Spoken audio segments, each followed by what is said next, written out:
போய் பாருங்க நம்ம தாய்க்குள்ள எவ்வளவு ஜென்மத்தை வரைக்கிறாங்க தெரியுமா? அன்னையாவது 10 மணிக்கு போவாங்க ஏறி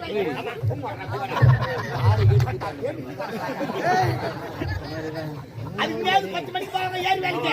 இப்ப காலைல 6 மணிக்கெல்லாம் போட்டோ எடுத்துறாங்க. வீட்டுல போட்டுட்டு இருக்க ஆள் கிடையாது. ஆம்பளை எழுத பாக்கத்துல பசங்க எழுத பாக்கத்துல மூஞ்சி கூட கழுத்து கிடையாது. தலையை விச்சு போட்டுக்கிறேன் அப்படியே பேய் மேரி போயிட்டு 6 மணிக்கு போட்டோ எடுத்துட்டு 8 மணிக்கு கட்டப்பட மம்தி எடுத்துக்கிட்டு ஏறி உள்ள இறங்கினாங்கன்னா 6 மணி நேரம் கட்டப்படி போட்டுட்டு இருக்காங்க. மண்ணு தேரல உடனே மட்டில எடுத்துட்டு பாக்குறாங்க. கட்டடியா உட்காந்து கிடையாது. 10 பேருக்கு ஒரு குரூப். இப்ப 20 பேருக்கு ஒரு குரூப். 4 குடும்பம் நாசமா போச்சு. கையில மாத்திரையில வாய் வச்சு தொம்மாக்குறாங்களா? இவன் அவனை வச்சுக்கிறாரா? இதெல்லாம் உட்காந்து சொல்றாங்க. அவன் எவனை வச்சுக்கிறான்?